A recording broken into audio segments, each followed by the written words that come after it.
We'll go ahead and get started. Perry Clausen with Valley Water Collaborative, and we've got a small group today, so we'll go around the room and do introductions of participants after we introduce staff and our consultants. So I'll start with Eva. Hi, everyone. My name is Eva Dwyer. I'm with Valley Water Collaborative. And Jesus. Hello there, I'm Jesus Nunez with Valley Water Collaborative. Let's see who else we got. Barb. Hi, everybody. My name is Barb Dalgish. I work with Ludorf and Scaminini Consulting Engineers, and I'm a hydrogeologist. Thank you, Jackie. Hi, everyone. My name is Jackie Takeda. I'm with GEI Consultants, and I work on permitting and water compliance and part of the technical team. And Vicky. Good afternoon, Vicky Kressinger-Graybert with Ludorf and Scaminini Consulting Engineers and part of the technical team. And before I call on the attendees, we have the option of translating this presentation into Spanish. And if you would like to hear the Spanish translation, Jesus will give you the directions on that.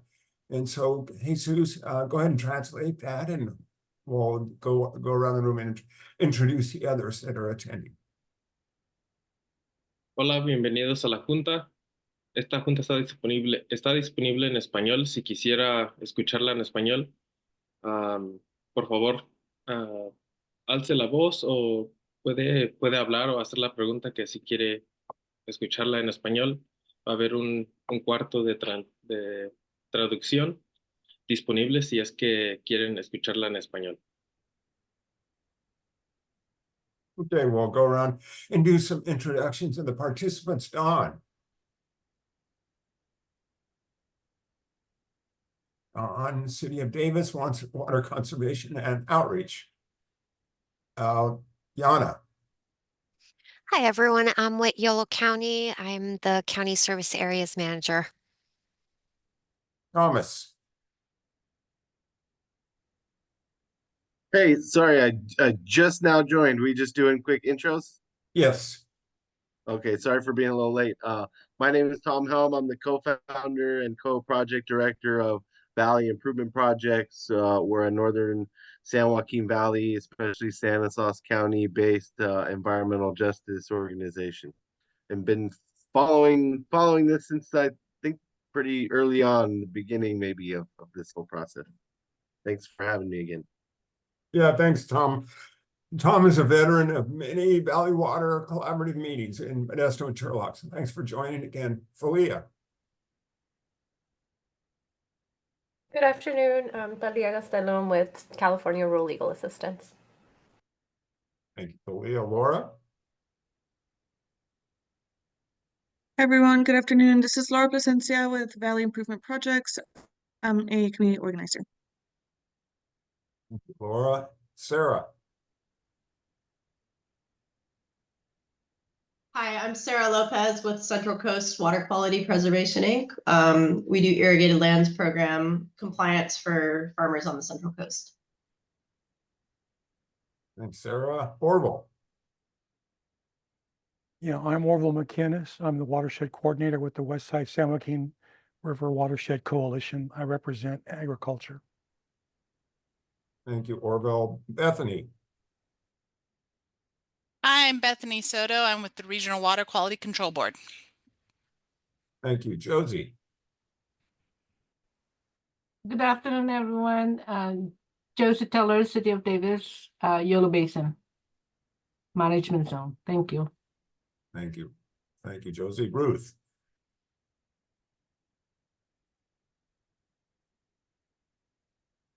Hi there, Ruth Mulrooney, San Joaquin and Delta Water Coalition. Thank you, Ruth. Blanca. Or is it Bianca? Sorry. Hey, sorry, are we doing introductions?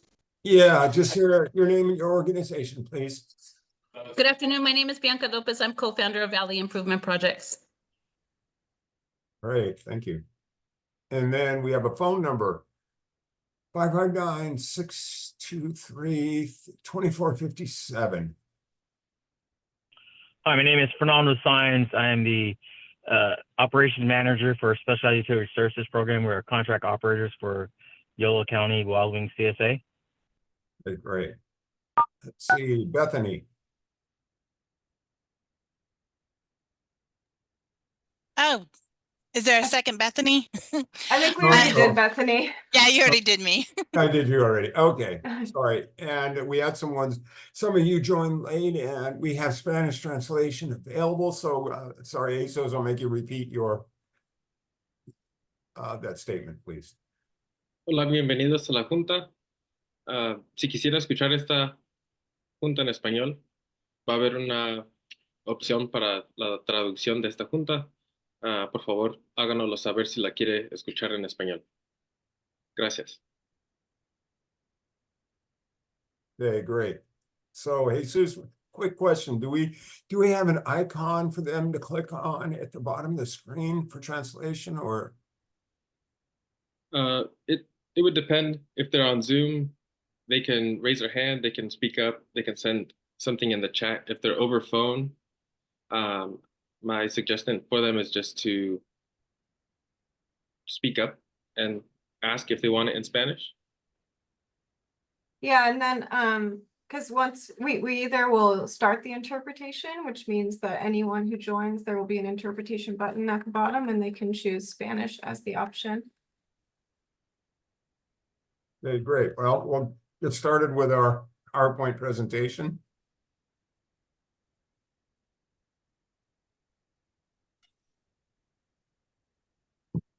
So this meeting is intended to be for all the priority 2 groundwater subbasins. At this point in the program development, there is very consistent activities that are going to occur and are going to be recorded in the preliminary management zone proposal. So we felt it best for conserving resources for our later outreach to have one meeting that would cover all of our priority 2 basins. I'll go over those in a minute. I just wanted to let you know, we will be having basin-specific outreach meetings later this month or early in November, so that because we're going to be getting into the more specific type of activities that are going to occur in these basins. But for now, we're just having all the groups together. So you might wonder why there's such a breadth of folks participating. So we'll go to that. The next slide, please. So we had the introductions already. This is a list of the Valley Water staff. Maureen Thompson's not here today. Ezra Clausen will be joining later. And then the consultants, Richard Meyerhoff wasn't able to make it today, but you've heard the introductions for the other staff that are going to be performing work for Valley Water over the next immediate future and midterm and long term. Next slide. So just real quickly, the agenda, the introductions, what we've gone through. I'm going to give you an overview of the nitrate control program, reg requirements, source of drinking water, areas of elevated nitrate levels in these basins, and cover the key elements in the early action plan, and then the options for replacement water, as well as a description of the well testing program, and then next steps that we have for the development of the plan and the outreach that will begin next year on the well testing program. And so just let you know, if you have any questions, go ahead and use your raise the hand symbol, or you can put a message in the chat. Okay, next slide. So Valley Water Collaborative is a nonprofit that was formed in 2020 specifically to implement the nitrate control program. And our administrative office is in Modesto, but we have staff based all throughout the Central Valley. And our mission as an organization is to implement the programs that are part of the nitrate control program. And of particular interest is providing access to safe drinking water for all residents who are relying on their private wells for drinking water. And equally important, the supporters of the program are going to be working over time to improve the discharge of nitrate so that we can protect the groundwater resources and really enhance the quality of groundwater over time in these individual basins. Next slides. So the Valley Water Collaborative has a board of 12 members that's made up of the industry sectors, we call them. And these are important for a lot of different reasons in the operation organization of Valley Water. We have 3 from irrigated ag, 3 food processor winery, 2 in the dairy industry, 1 in poultry, and then 3 cities have representatives sitting on our board of directors. We hold meetings every month to 2 months, depending on the need and the issues that are before us, decisions that need to be made. In each of the priority 2 basins, we have advisory committees. These serve as the local representatives to the board of directors. They have input on the budgets. They have also issues of regional and local importance that they bring forward to the board, and also closely advise the consulting team and staff on the unique situations in each of the basins that we need to consider as we roll out this program. Next slide. So the nitrate control program started out in 2020 with the priority 1 basins. And those for Valley Water and our formation are the Modesto Turlock basins that you see in the center of the map here. We have been providing well testing and replacement water since the implementation of the program began in 2021. And the program is supported by permit holders. We do have a grant with the Safer program with the State Water Resource Control Board, but it is not related to the nitrate testing and replacement water. They do have a separate set of contaminants that they're supporting in testing while the consultants go out and take the water samples. And then in the cases where there's nitrate and other contaminants, we're splitting the cost of the water for these individual residences. So as I mentioned earlier, we've expanded our activities in the priority 2 basins you see listed here, the yellow starting in the north, eastern San Joaquin, which is more or less the Delta Stockton area, and Delta Mendota, which is on the west side of the San Joaquin Valley, pretty much mirroring the Interstate 5 corridor, as well as the Merced and Madera basins. So next slide. So the activities to date in Modesto and Turlock, as I mentioned, we began in 2021, May 2021, and the start date for these priority 2 basins is end of February, beginning of March. Started later in the priority 1 basins because various reasons, somewhat related to COVID and other things. But today we've sampled over 1,300 wells. I mean, we've had applications from 1,300 private well owners. We have tested 780 wells. Many of those applications, the difference between that is we had many applications outside of our basins that we've been recording, by the way, and we'll be reaching out to when we start rolling out in the surrounding priority 2 basins. We have 780 wells that have been tested for nitrate and other contaminants. And of that 780, we have 564 households whose wells tested above the nitrate standard and are receiving free bottled water from us. Delivery is usually every 2 weeks to a month, depending on the preference of the recipient. We're also in year 3 of the Safer grant, support for those additional contaminants I mentioned. And because of the way we anticipated expanding into a couple of basins when we started the program, we are in 5 now, as I said earlier. But our Safer grant does expand all the benefits of that grant into our additional basins. So we'll be testing for other contaminants in those basins outside of nitrate. And so, excuse me, our new program in the priority 2 basin starts on February 26th. in all the priority 2 management zones. Meaning that we're going to start sending postcards, advertising the programs, seeking press coverage and other things as soon as the program begins on February 26th. Next slide. So the nitrate management plan is, and the management zones are addressing nitrates in drinking water, because many of the small communities and rural residents rely on groundwater for drinking water. There is some surface water sources for drinking water, but the vast majority of, and this is for metropolitan areas, but the vast majority, all of the private wells rely on the groundwater that is contaminated with nitrate in much of the Central Valley.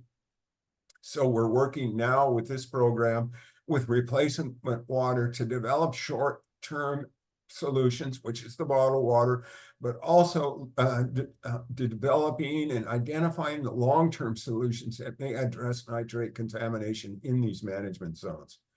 So this is the second meeting we've held to the general public and community groups. So if you want to see some of the other information that was shared in the August meetings, you can go to our website and see recordings.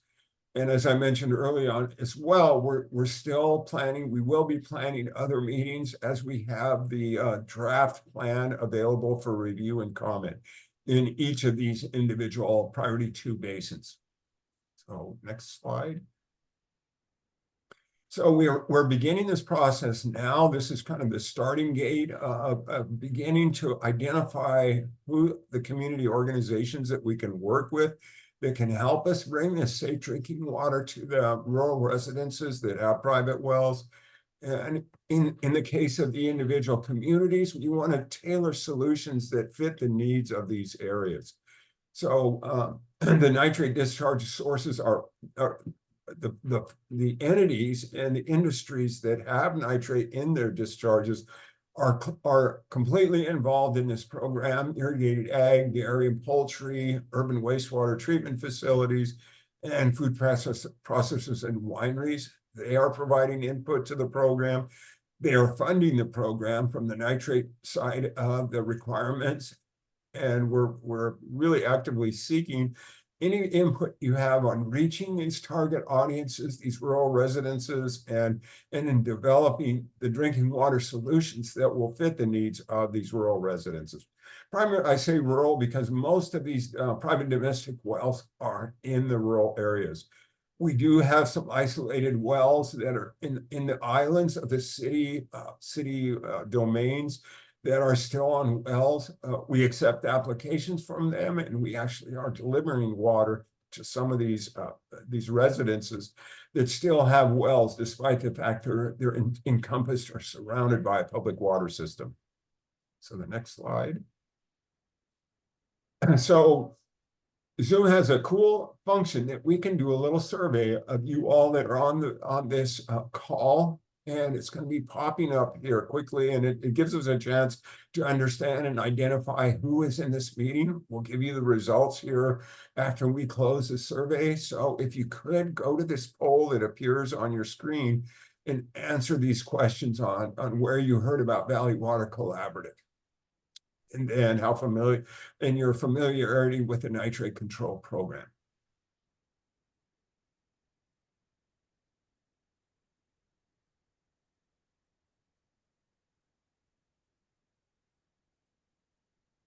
So Eva, is there anything other than putting your cursor over the answer and clicking on it? Yeah, people have been filling it out. We have 46% participation, which might be just about it, since I know many of us here are staff, so we won't be filling it out. Okay. We can maybe give people a couple more minutes and then I'll end the poll, or maybe just another minute and we'll end the poll. Okay. By the way, we're repeating this presentation at 6 o'clock to try to capture folks that may be at work or maybe at work and don't have time to join the call here that started at 2. We've had 9 people complete it so far. Is anyone still working, or should we? Yeah, maybe go ahead and call it? proceed. Okay. And then I can share the results. We want to go over those now?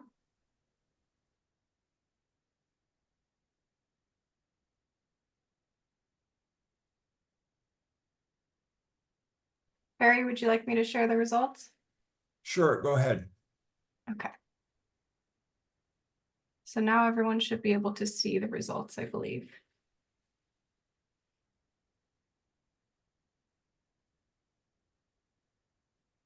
So it sounds like about half of you are very familiar with the nitrate control program. Okay, great. Thank you, Eva. Mm-hmm.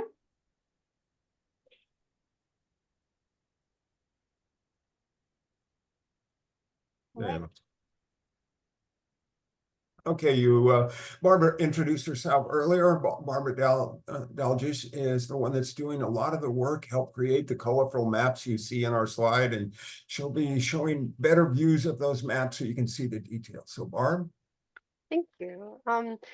So I'll just talk about the nitrate control program a little bit and give you some idea of what we've been doing to date. Back in 2018, the Central Valley Water Board adopted a new regulation called the Nitrate Control Program.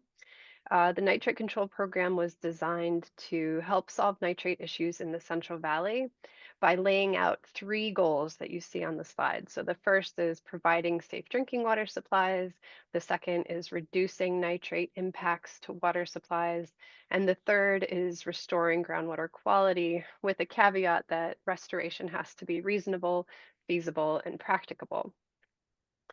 Anyone with a permit to discharge or release nitrate has to come up with a plan to address these goals.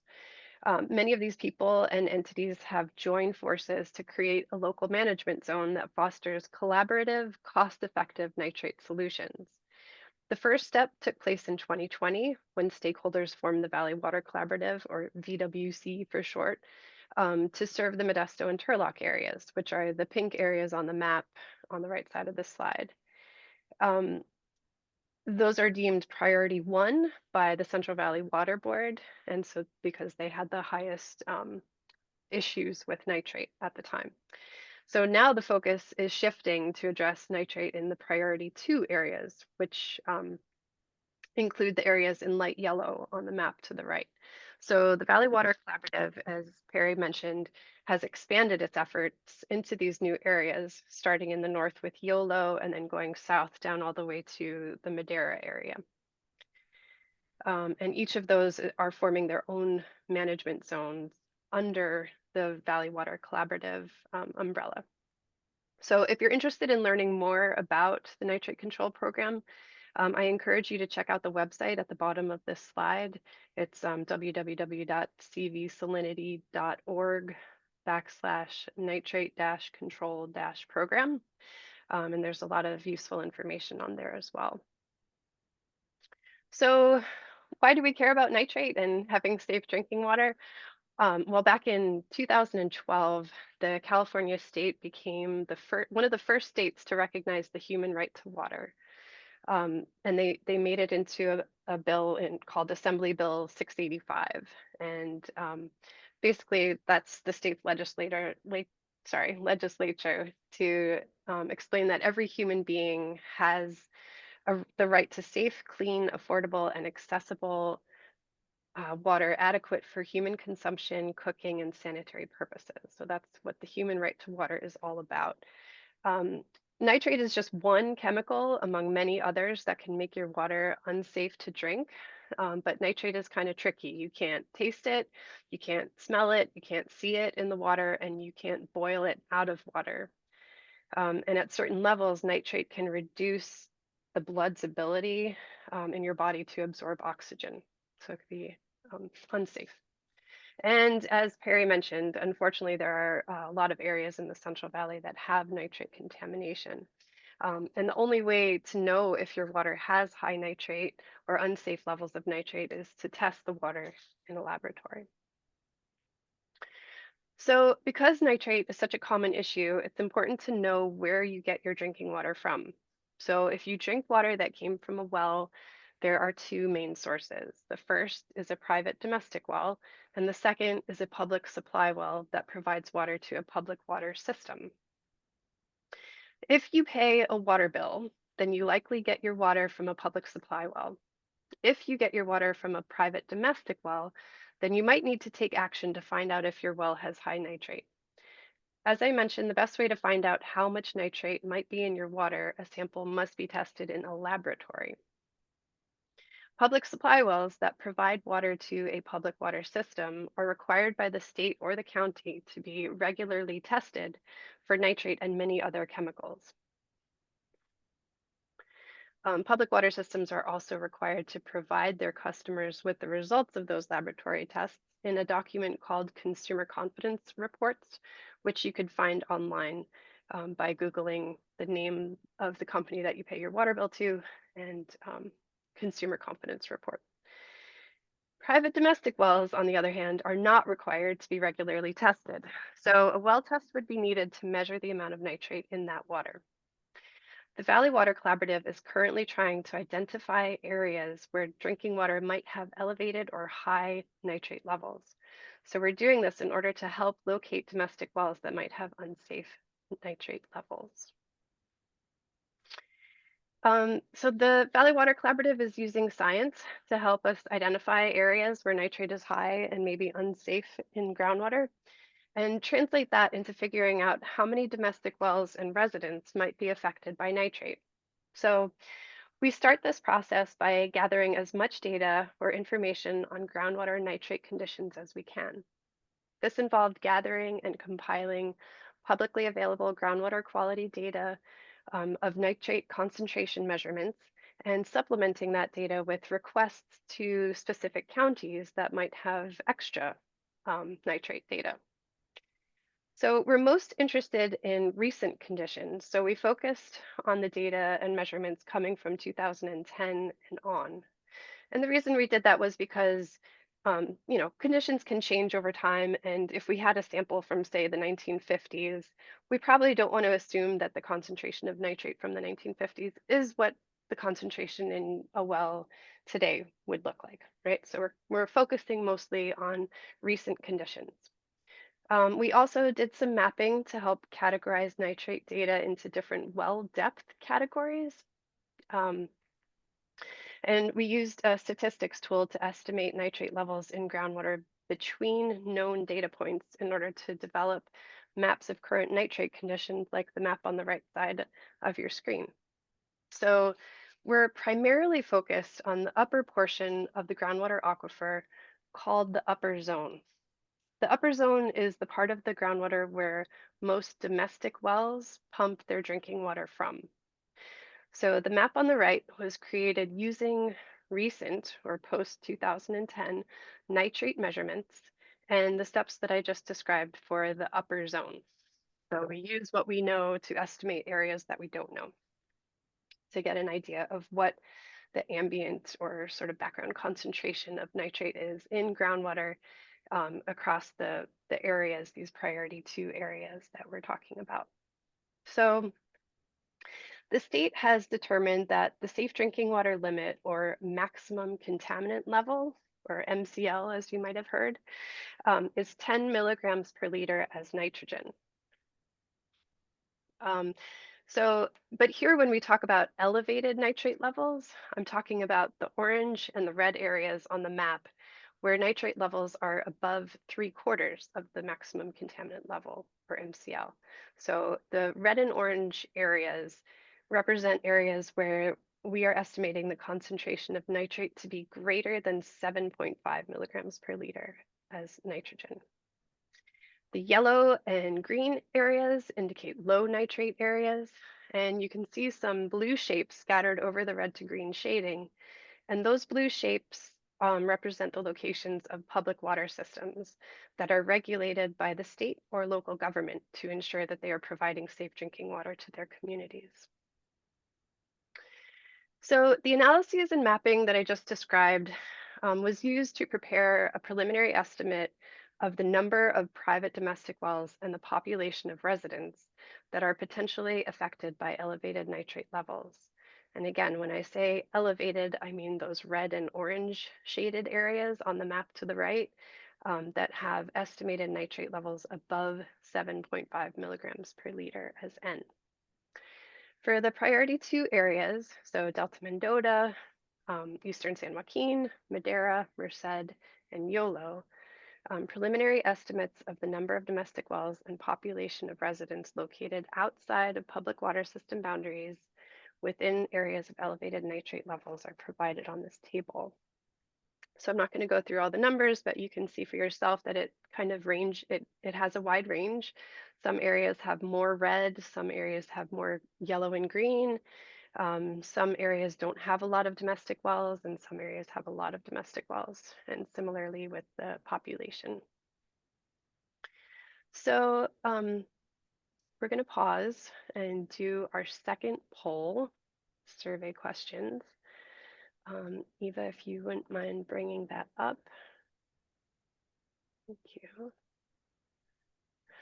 So we'll take a couple of minutes to go through these questions and please answer them.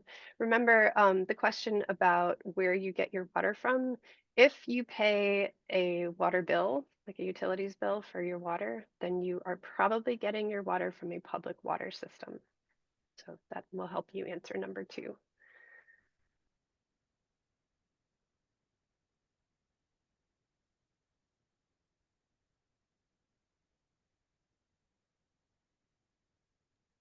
And I've noticed we've gotten a couple of questions in the chat. I don't know if they're questions for you, Barb, or for Perry, but maybe we can address those soon.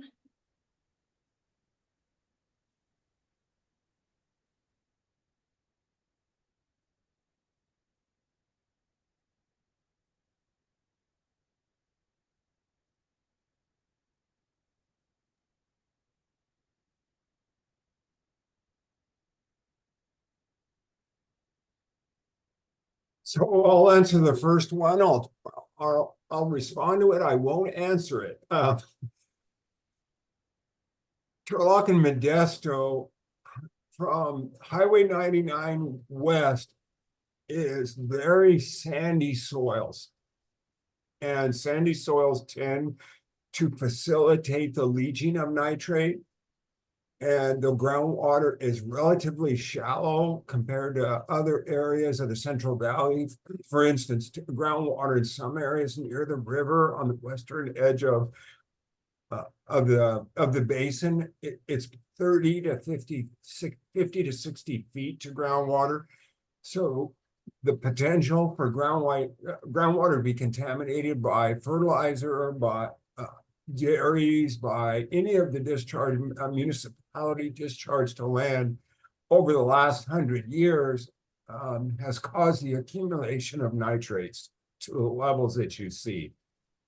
So at this point, the responsibility of determining the sources is not a requirement of the program. We're taking it from the standpoint of it's contaminated. We need to sample it, determine if a private well is above the drinking water standard. And if it is, then we provide bottled water. So that's on the Valley Water side. On the permittee side, one of the requirements that Barb will be talking about is source control. That is something to be part of this program that the permit holders need to commit to improving their discharges.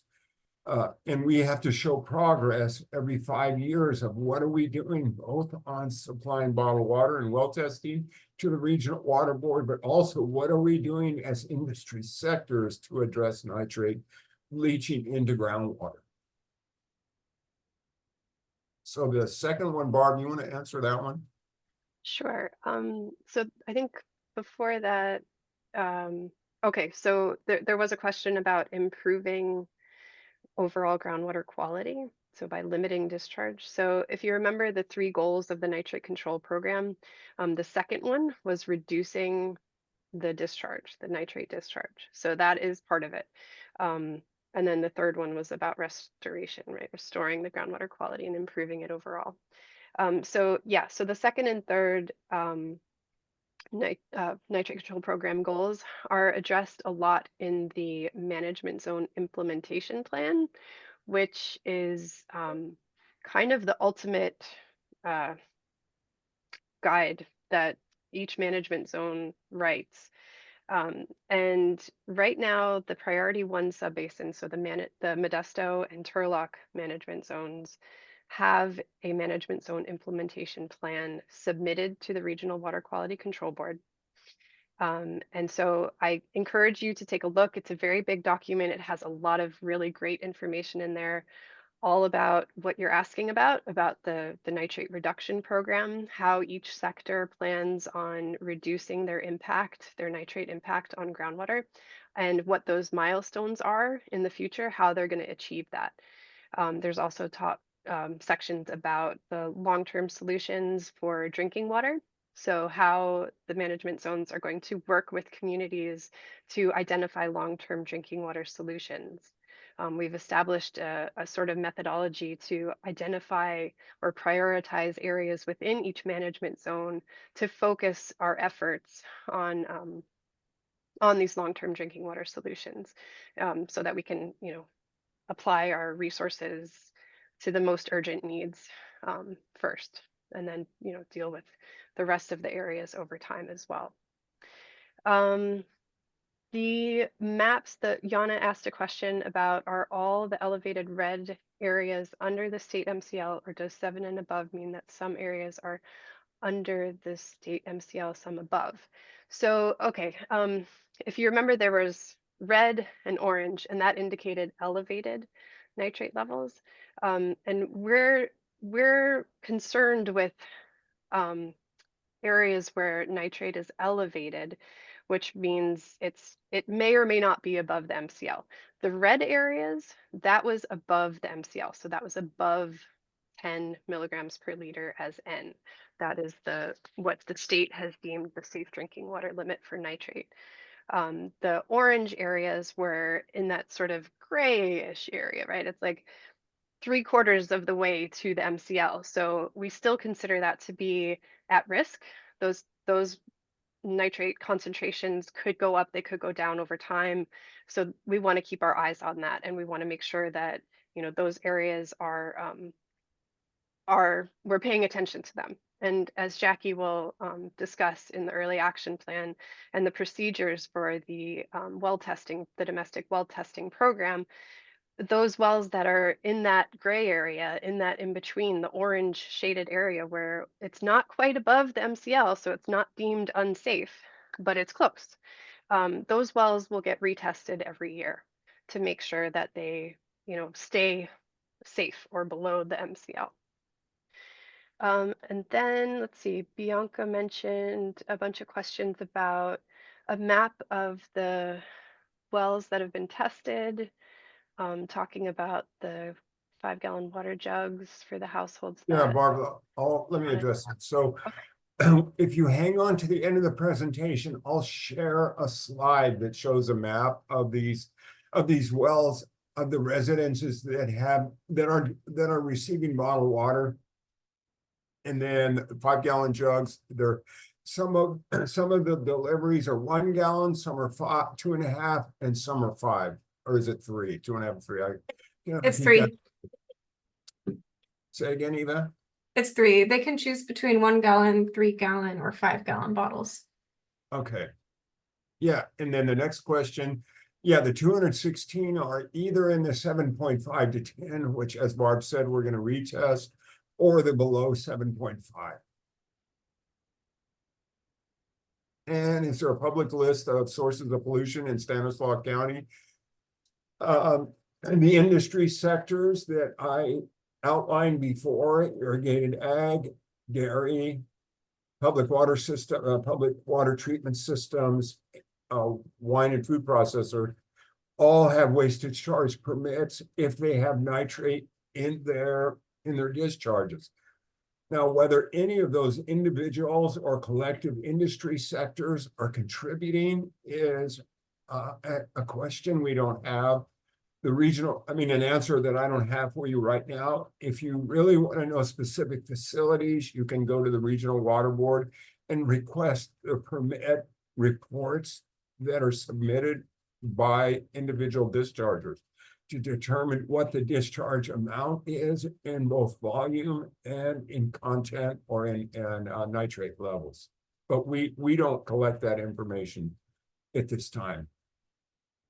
And then I think, where can we find this report on the VEW website? So all the information that Barb is talking about will be in our preliminary management zone proposal, which we have released the early action plan recently, and then we're going to be releasing the full report with the description that Barb has later this month. So watch our website. And Vicky did put a link in the chat as well. Okay. For the priority one, so for the Modesto and Turlock management zone implementation plans. So if you're interested in what that might look like, because it'll probably be somewhat similar to the priority two areas as well. So you could check that out on the website. Again, there's a lot of really good information in those plans. Okay, so I think everybody got a chance to participate in the poll. Thank you for answering those questions. Eva? Yeah, I'll share the results now. Okay, thank you. So it looks like 100% of you know where your water comes from, which is great. And the majority of you guys get your water from public water systems, and a couple get your water from private domestic wells. I'm curious if the two that, or the 18% that had private domestic wells, if they are the ones that have a nitrate problem with their drinking water, or if they have no idea, because that last question at the bottom has 18%. So otherwise, the majority of you guys don't have a nitrate problem with your drinking water, which is good. Okay, so this is great. Thank you for participating in these survey questions. It's good to know that everybody, has a good sense of where they're getting their water. And then, this Valley Water Collaborative is the resource for you guys, for the communities to access. If you don't know what your nitrate concentrations are, we can help you with a domestic well test if you're in the area. Or we can direct you to those consumer confidence reports for the water system that you pay a water bill to. So you could find out if your water is safe to drink. And Barb, let me add one more thing. If you're curious about whether or not your residence in these basins is in one of these high nitrate areas, if you go to the Valley Water Collaborative website, we have an interactive map where you can plug in your address, and it will give you an idea where the levels could be in your well. So as we have found with our testing, if a well is in a red area, that doesn't necessarily mean it's exceeding nitrate. So this is a Krieger approach to the mapping, which doesn't take into account every single well and every single amount of nitrate that might be in that well. So yeah, I encourage you to go to our website. Yep, and that'll tell you what priority 2 management zone you might be located in. Okay, I'm going to pass it on to Jackie, and she's going to talk about the early action plan. Okay, so for the early action plan, next slide. So this is the early action plan is part of a larger deliverable that's due to the regional board. I'll go over the time frame or the timeline and the deliverables for the priority 2 area. So the early action plan is part of their preliminary management zone proposal, also known as the PMZP. That is required by regional board for management zone to submit. And it's supposed to develop and implement short and long-term solutions that, make sure that residents have access to safe drinking waters in the areas impacted with unsafe nitrate levels. The early action plan, or the EAP, it also provides a kind of like a framework on how, the wells are to be tested by the management zones and how they are to be determined to be impacted by nitrate and where the areas are needed to provide safe drinking water. Like Perry and Barb mentioned earlier, the public draft early action plan is currently available for review and comment for the priority 2 management zone areas, and that is on Valley Water's website, and it's under, I think it's in the About tab. So it's in there. It's available now for public review. Again, towards the end of the presentation, I'll go over the time frame on that as well too. And then this is just a little chart right here as well to kind of reiterating what Barb had mentioned earlier. So essentially anything above 10 milligrams per liter is what is considered unsafe nitrate levels. And that's the red areas, or what we're calling the red on the maps. Next slide, please. So for the early action plan, there are 4 key elements that we've identified. And I'll kind of just do a high level overview of it. I'll just go in a clockwise order approach on the figure. So one part is the non-discharger coordination. This is the process that we're making sure that we're coordinating with other local, regional, and state agencies to make sure there's coordination amongst all. And the next part would be another key element is schedule and funding, identifying the funding mechanisms and identifying our milestones for implementation of the nitrate control program. Next one is the replacement water program. This is where we kind of go into integrated details on how to get your well tested for nitrate, and also providing the options for residents on the replacement water. The options we are looking at was the bottled water delivery, the water fill stations, and point of use systems, also known as, we call them the POU treatment systems. And then the last key element is the community engagement.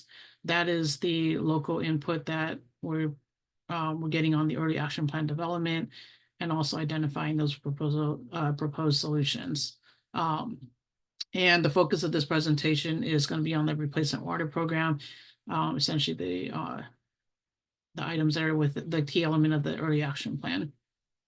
Next slide, please. So again, these are the options that the management zone is considering. We got home bottled water delivery, installation of POU system in a home, or visiting a local water fill station to fill water bottles if that's desired by the community. The next couple slides are going to be going over each of these options. And I just want to mention too that all the options listed here are free of cost, no charges to the residents as long as they meet the eligibility criteria. Next slide. So for the bottled water delivery program, we kind of mentioned, you guys heard some of the discussion that we had earlier. So they could be delivered in 1, 3, or 5 gallon water bottles monthly to the residents. And the residents will coordinate with the bottled water vendor on the delivery and pickup schedules. They are also, it's flexible in that if there's a different time frame or different size water bottle, the resident is allowed to, they are able to work with the Valley Water Collaborative on, identifying what is the needs that meets that residence. So yeah, the volume and frequency is based on the household needs. The image on the right is an example of a kind of like a schematic on what a POU would look like. It's a point of use, so meaning at the point where a single location home where the water would be used, and that is where the treatment system would be installed. And you can see how there would be like 2 different taps. Typically, they're installed underneath the kitchen sink counter. The VWC would be contracting with the vendor to install these units. That's used typically for drinking and cooking purposes. And this option also requires testing other constituents besides nitrate. That's because there could be other co-contaminants that can make the POU treatment system not a viable interim replacement water option for the residents. Next slide, please. So for the water fill station, that is the other option that's available in interim replacement water program. This provides kind of an all-encompassing option for the residents to obtain safe drinking water, but it also does require additional community input. So next year, when the EAP will be implemented for the priority 2 areas, there will be more community meetings to gain kind of the feedback from the community and what their feel is on having one of these installed within their management zone area. One of the so it is a requirement that it does need to be connected to a public water system, an existing public water system that is currently meeting all drinking water standards, because that would be the source of the water going to the water fill station. Images on the right are kind of some examples. These are courtesy of the Kings River Water Quality Coalition. So it looks like a vending machine, and it dispenses the water through there. Again, it's no cost to the resident, and they can bring their own empty containers to fill up the water jugs. Next slide, please.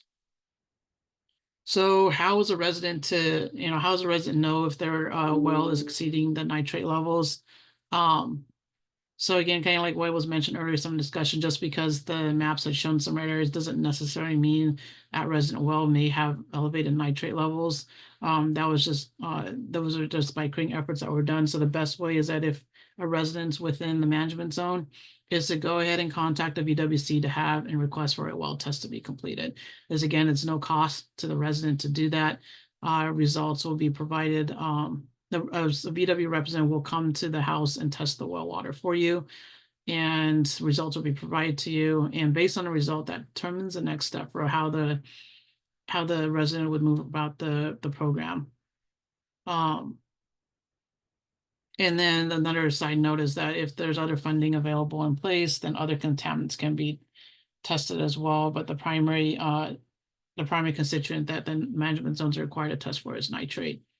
So on the scale to the right, this kind of provides like a scaling range, kind of like a visual summary than what's in the EAP of how the results determine your levels of what you can do with the program. So your nitrate concentrations are greater than 10 parts per million. That is what's considered not safe. That's over the MCL, the maximum contaminant load for nitrate. And this is where VWC will work as quickly as possible with the residents to get replacement water to the residents and household. Now, if it's greater than or equal to 7.5 but less than 10, it's considered safe, but like Barbara mentioned, it's kind of that gray area. That's where we provide the opportunity for a resident to do an annual follow-up testing. So then VWC would contact that resident about a year later and let them know they'll be, are they interested in still having the well tested? And if so, then they would send a representative out to test the well. And if their nitrate results less than 7.5 milligrams per liter, that's considered low to moderate. There will be no need for additional testing as required as we state under the early action plan. Next slide, please. And it's going to open up to another polling question. So if you guys can answer these 4 questions, that'd be great.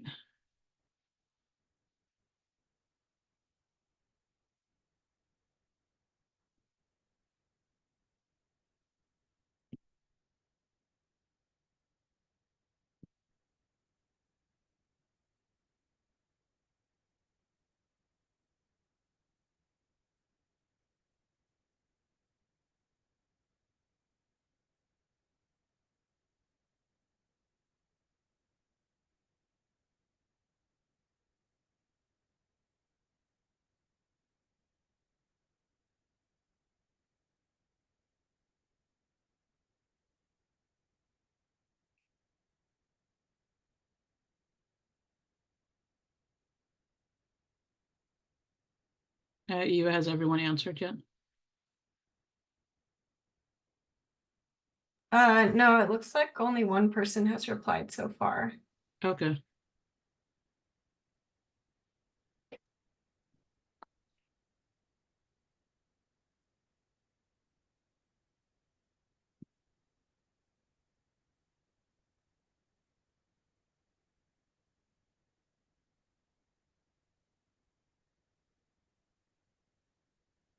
Maybe we'll give them another minute or two. We have 3 people have responded now.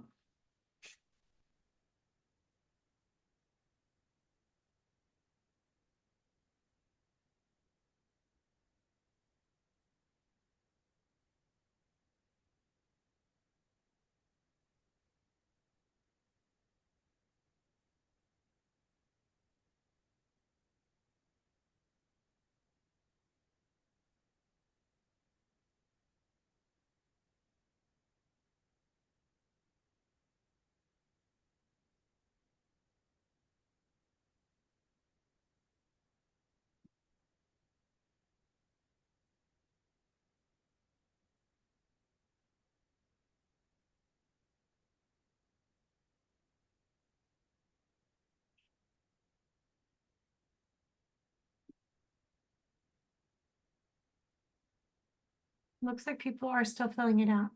Yeah, we just had a couple more respond. Okay.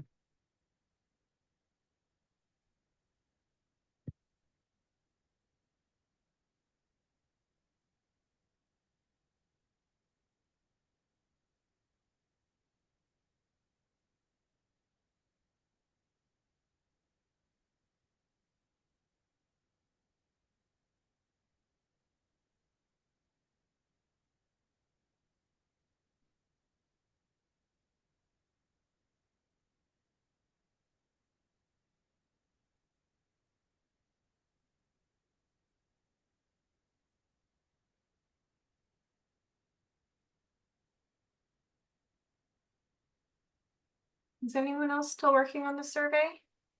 We got fewer participants on this one, but I think that's okay.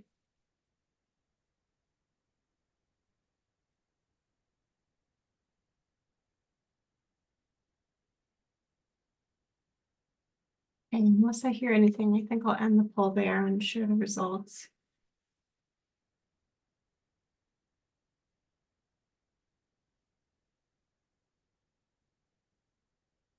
Here we Okay. are. Okay, so then, okay, so for the first one, that's good that a majority you had mentioned that if you guys are offered the well testing for that, you guys would go ahead and take the opportunity to do that. So you got a majority 88% there. And then for what's your preferred option for obtaining safe drinking water for yourself and your community? It does look like a large percentage did to say that they would prefer the point of use treatment system, followed by bottled water and then visiting a local fill station.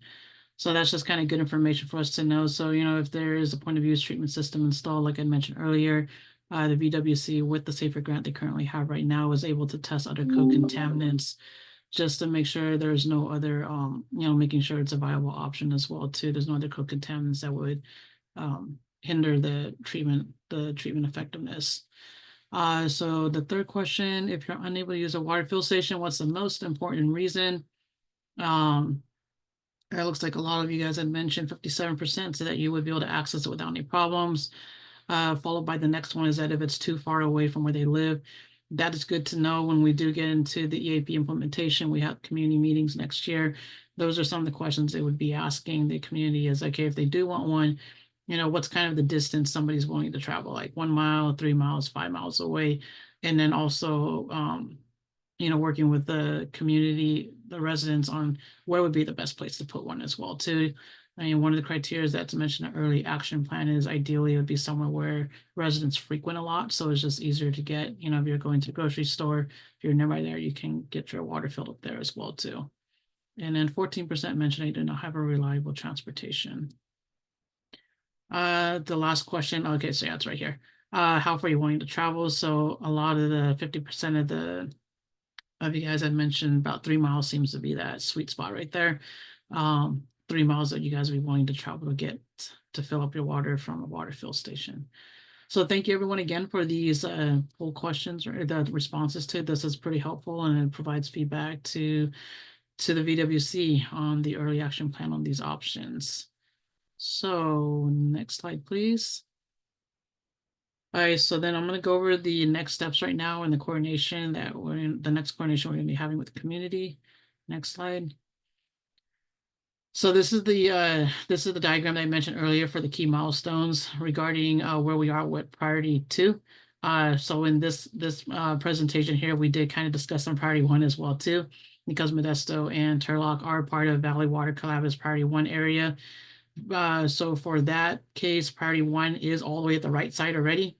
They've already submitted that management zone implementation plan, and that was already dropped down in the chat on that document for review. So then for the priority 2 areas, which are the other 5 management zone areas that we had talked about in the beginning of the presentation. So on the left-hand side, we'll start from there. So the regional board, they sent out their notices to comply back in December 29th of 2023. And so we are right now working on the technical team along with the Valley Water Collaborative staff is working on submitting the preliminary management zone proposal, which is the PMZP. And the early action plan that I've been discussing, that is part of the attachment that goes with it. And these 2 documents coupled together is due the regulatory deadline of December 28th of this year. That's what we're trying to scramble and get completed right now. Once that is submitted, that starts the clock for the 60 days. And the early action plan implementation would begin next year, February 26th of 2025. So that's at the time where residents may go ahead and start contacting VWC, get the well tested, and then based on the results, you know, get the right options in place for them to make sure they get safe drinking water. As that one is going on, the early action plan is being implemented.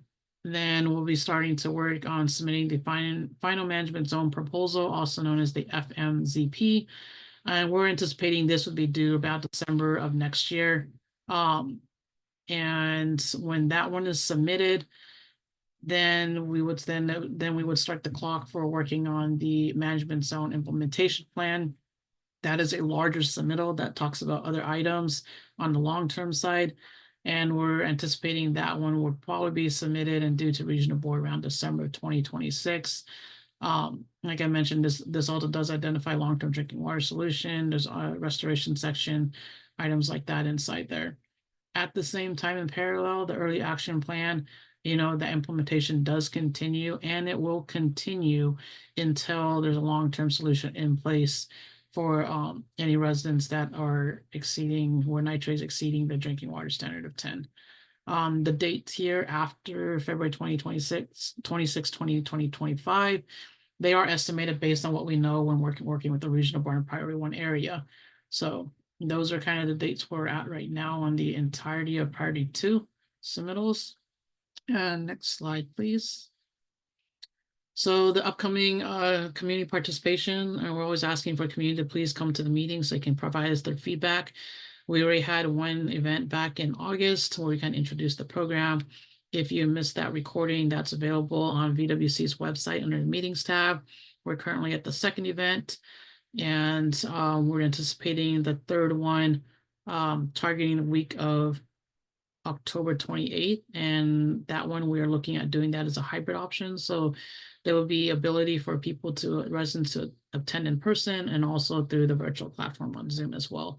That one we'll be finalizing the early action plan program, and then we'll be presenting discussing the presentation of the public draft of the preliminary management zone proposal and opening up that for the public comments as well too. So the early action plan, it is available for review on the public side to provide your comments back. We are asking that the public provides their comments back to the VWC by November 1st. So it gives about a month since we had submitted. I think it went out October 4th. And then additional opportunities for our community input program. That's, there will be more community meetings, during the EAP implementation next year. And during those timeframes, the residents always able to provide their feedback. They also don't have to wait to a community meeting. You can always contact the VWC directly and, inform them of any comments that you may have as well too. And the next slide. Jackie, I think it's worth mentioning that once we submit the plan to the regional board, they will have a public comment period as well. Yes. Yep, so there's another one after we submit in December 28th as well. Next slide. All right, so then this is just, opening for information or any questions that we have now. There are some links right here that were also dropped in the chat as well too.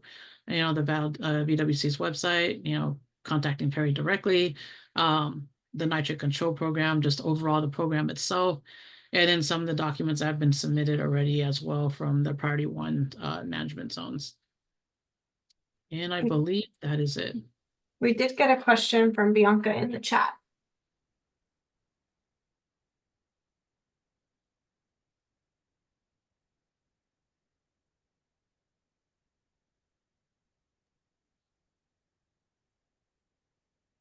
So the early action plan does not include the efforts and activities that the dischargers will be implementing to limit discharges or to improve overall groundwater quality.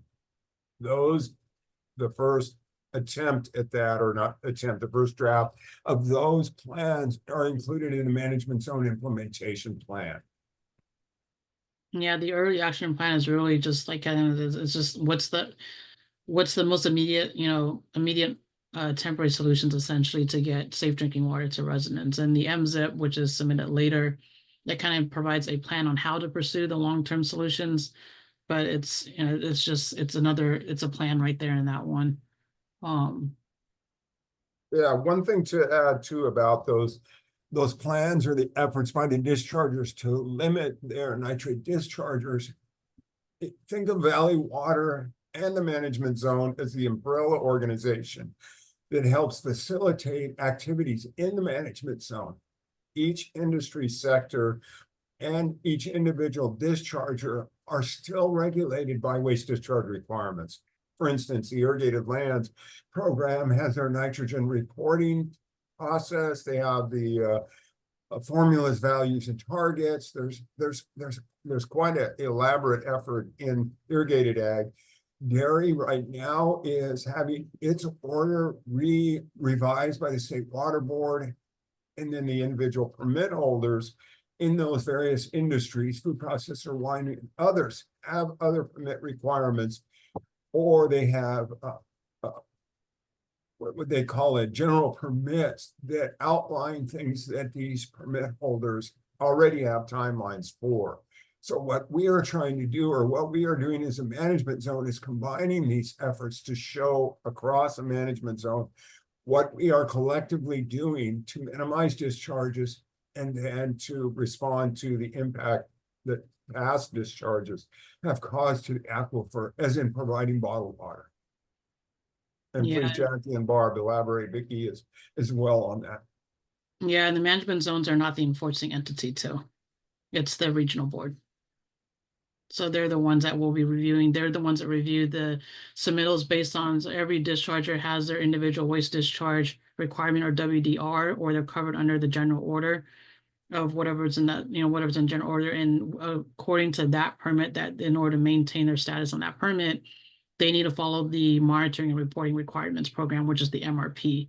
That individual discharge is required to report and monitor whatever is stated in their permits to the regional board.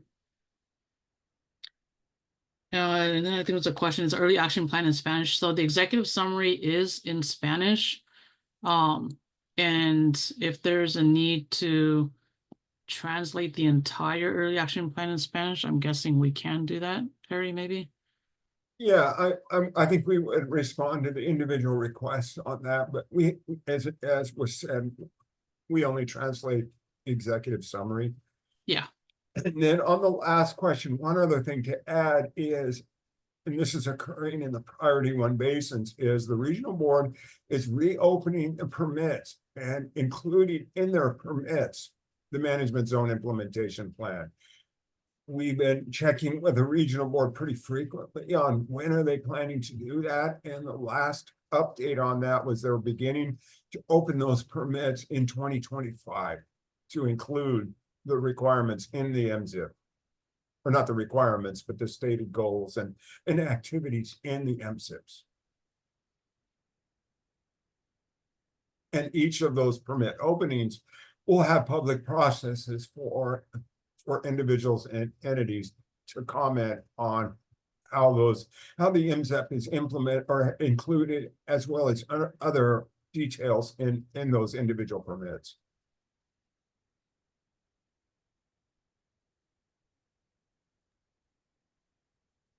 So anyone else have questions for the group? I'd also add, Perry, that there's the efforts that are occurring to collaborate, coordinate between the management zones, particularly in the priority 1 areas, with the groundwater sustainability agencies on recharge projects and other management actions to help manage, groundwater quality where it's elevated and can be controlled in terms of, where it's migrating to. Right. So let me share my screen of the map that we've been showing about our applicants. If Eva, if you could unshare that, let's see if I can.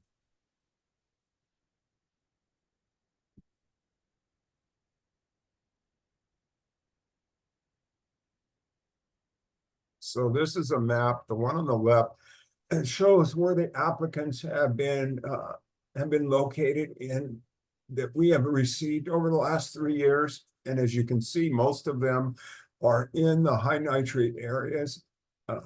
If you look at on the right side of that, the left-hand side map applicants, and on the right, we had a number of applicants out in the green areas, and they have the data that was used to develop these maps is pretty accurate in that those applicants that I'm pointing to on the right-hand side were below the MCL.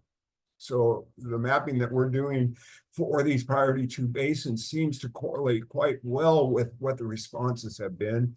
And you can see on the right, the bottled water recipients. And the question earlier on was the difference between the applicants and the actual delivery of bottled water. You can see there were some basins, Merced Basin on the south, Delta Mendota on the east side or west side, where we received applications. So we'll be following up with those when we kick off our program early next year.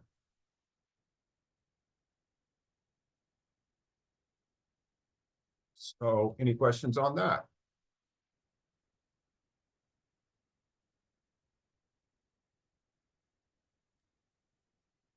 I also wanted to mention, the question about Spanish translation for the early action plan. These documents are very heavy and can be very technical. So that's why we provided a very easy to understand executive summary. And so that's the part that's a lot more palatable to general public, people that aren't technical experts in groundwater stuff. So so that's why those executive summaries get translated into Spanish. And I'll also mention that the Valley Water Collaborative website itself has a translation capability. You can translate it to 9 additional languages besides English. So there's, accessibility there for other languages.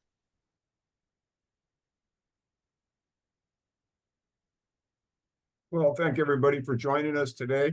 If you want to hear this presentation again, you can come join the call at 6 o'clock. Otherwise, we will be posting this PowerPoint on our website in the next few days. So if you want to download it or look at it again, that's going to be available. And so thanks everybody, and I'm sure we'll see you again sometime. Bye.